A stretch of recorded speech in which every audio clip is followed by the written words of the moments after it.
toh kita harus belajar pada kampung adat di Baduy, di Ciptagelar, di Sinar Resmi, tanpa bantuan PPL, tanpa kepala dinas pertanian, punya varietas padi sendiri, unggul, kemudian lumbungnya penuh, bahkan cadangannya 100 tahun ke depan mereka masih punya padi yang utuh. Dan yang paling menarik hari ini adalah di Baduy tidak ada kepala dinas kesehatan, tapi tidak ada COVID. Artinya kecerdasan itu harus kita utamakan. Kenapa kita tidak cerdas? Karena sekolah kita di luar negeri. Sekolah di luar negeri kita harus mengikuti pikiran orang luar negeri. Orang luar negerinya jualan sama kita, sehingga kita menjadi agen jualan barang mereka. Paradigma inilah yang harus dibangun, termasuk barangkali saya tegaskan di sini, yang berdosa sama petani itu kita. Dululah kita yang merubah pertanian organik menjadi pertanian pestisida. Ibu kok yang punya dosa dulu, ya Bu ya. Kementerian Pertanian hari ini tidak punya alat yang sehebat zaman dulu. Setelah itu kewenangan PPL-nya di bawah Bupati Wali Kota. Diperintah oleh menteri, beda partainya, bupatinya kagak nurut, beda lagi, rusak lagi. Kan inilah bedanya. Jadi kalau bandingin zaman Pak Harto sekarang beda emang.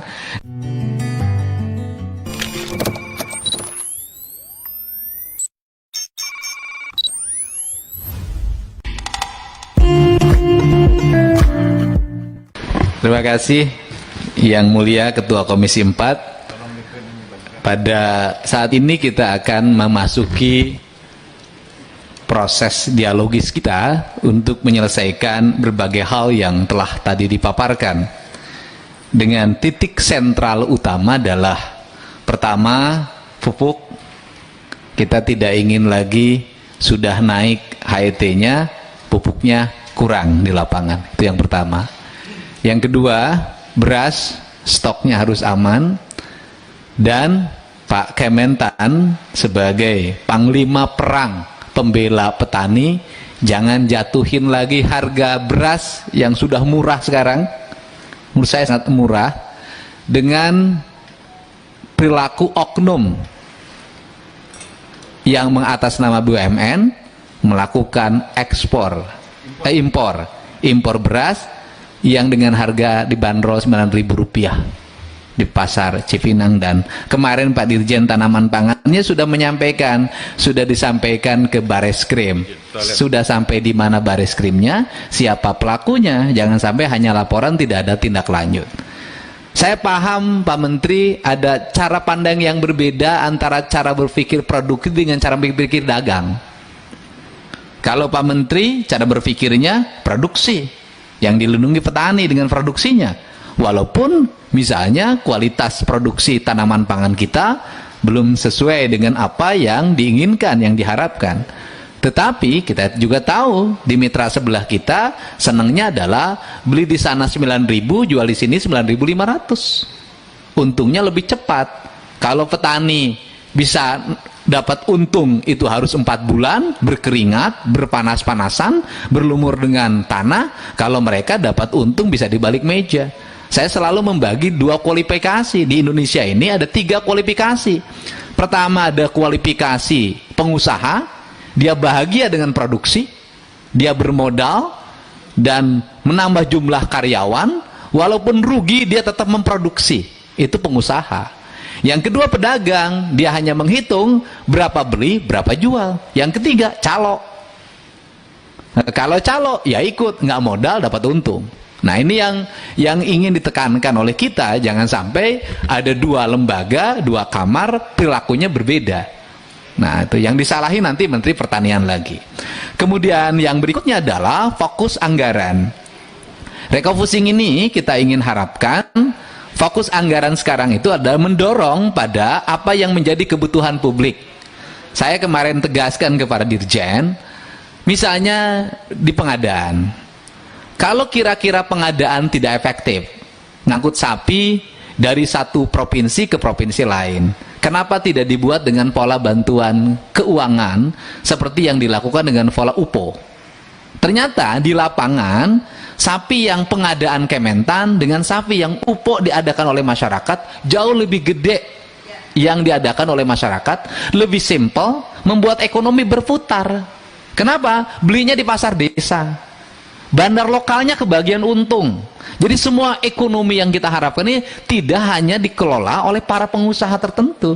Nah, kita harapkan di refocusing ini kita tidak akan mengurangi alokasi di kementerian, tetapi alokasi yang bersifat aspirasi masyarakat, mohon itu digeser, tidak dalam bentuk pengadaan, tetapi dalam bentuk pengadaan oleh masyarakat lewat bantuan keuangan. Tinggal geser-geser di tingkat dirjen atau di internal dirjennya.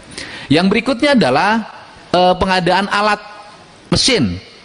Di tempat saya beberapa alat mesin tidak bisa digunakan karena tidak cocok dengan tanahnya, dengan kelenturannya, dengan ketinggian sawahnya gitu. Akhirnya nganggur di rumah.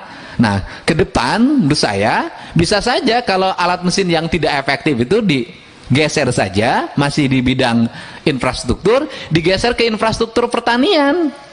Ada irigasi yang harus segera dibenahi, ada jalan menuju areal harus dibenahi, ada saung-saung atau saung-saung di sawah tempat pertemuan rakyat harus dipenuhi, ada leit-leit yang Pak Menteri selalu menyampaikan, tempat penyimpanan padi yang sekarang mulai langka di setiap desa, tiap RW yang harus dibangun. Biarkan mereka secara otonom membangun sendiri.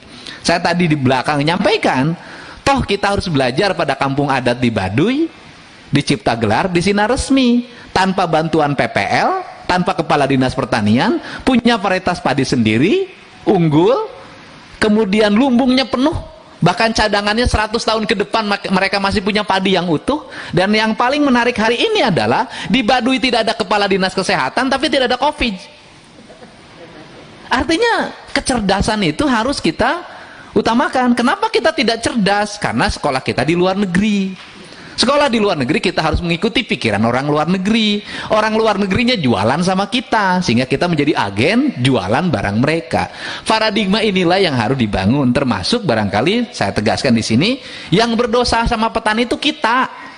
Dululah kita yang merubah pertanian organik menjadi pertanian pestisida. Ibu kok yang punya dosa dulu, ya Bu ya. Tahun 78 zaman PPL gitu kan, pakai motor trail merek Honda. Saya kan ngalamin, suka ikut nanam kacang kedelai gitu kan, gitu loh. Kita yang merubah. Nah, tiba-tiba setelah dirubah mereka tergantung, makin banyak kebutuhannya, negara mulai hitung-hitungan. Karena saya tahu negara hari ini ngitung kalkulasinya beda. Mendingan kalau Pak Menteri punya latar belakang pertanian. Kan kebanyakan yang suka ngitung uang tuh nggak punya latar belakang pertanian. Bapaknya bukan petani, bapaknya orang perbankan. Ya dia pendekatannya pendekatan perbankan, tidak lewat pendekatan pertanian. Akhirnya tidak pernah mengerti, salah tafsir, salah kebijakan. Kalau bicara subsidi 33 triliun dianggap kurang optimal untuk petani, saya katakan nalangin duit bank yang dikempang oleh konglomerat berapa jumlahnya? Kan tidak dinikmati oleh rakyat, hanya dinikmati oleh beberapa orang. Ini kan dinikmati oleh jutaan orang, tetapi tetap petaninya harus kita rubah. Pupuk organiknya harus segera dikembangkan agar mereka punya. Nah, maksud saya begini, rumusannya adalah bahwa nanti itu bantuan peternakan harus terintegrasi dengan pertanian. Jadi sapi itu modal untuk pupuk organik, domba itu modal untuk pupuk organik. Sistem inilah yang harus dibangun dengan menguatkan PPL. PPL-nya dikasih target. Kalau bisa Anda naik honornya manakala bisa merubah areal di lingkungan Anda dari pertanian pestisida ke organik. Itu rubah PPL-nya. Tapi susah, gaji PPL-nya 250.000. 500. Naik jadi PNS-nya susah dari dulu. Kan kita paham bahwa Kementerian Pertanian hari ini tidak punya alat yang sehebat zaman dulu. Setelah itu kewenangan PPL-nya di bawah bupati wali kota. Diperintah oleh menteri, beda partainya, bupatinya kagak nurut, beda lagi, rusak lagi. Kan inilah bedanya. Jadi kalau bandingin zaman Pak Harto sekarang beda emang.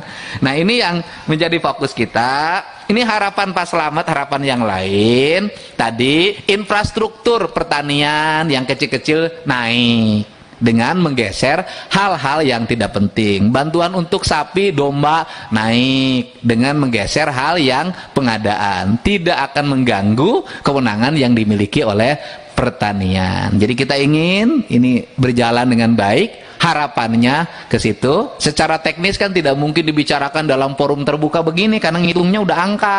Nantilah beberapa dirjen ngumpul dengan Kapoksi bicara ini sekian sekian sekian. Insyaallah Pak Slamet, Pak Daruri ini wajahnya wajah daerah Pak. Apalagi Pak Slamet kampung Pak. Jadi saya bilang ke saya jadi anggota DPR kalau pulang tidak bawa untuk irigasi, tidak bawa untuk bantuan leit atau lumbung, tidak bawa domba, tidak bawa sapi. Pan saya mah tidak ngerti pengusaha ekspor dan impor mah. Beliau ngomong begitu, nyahona eta katanya. Jadi betul nggak Bapak? Ya betul Pak Daruri. Nah, kalau dipimpin sama saya kan senyum semua. Cepet Pak, pulpennya geserin. Kalau lagi disenyum jangan nunggu saya galak gitu.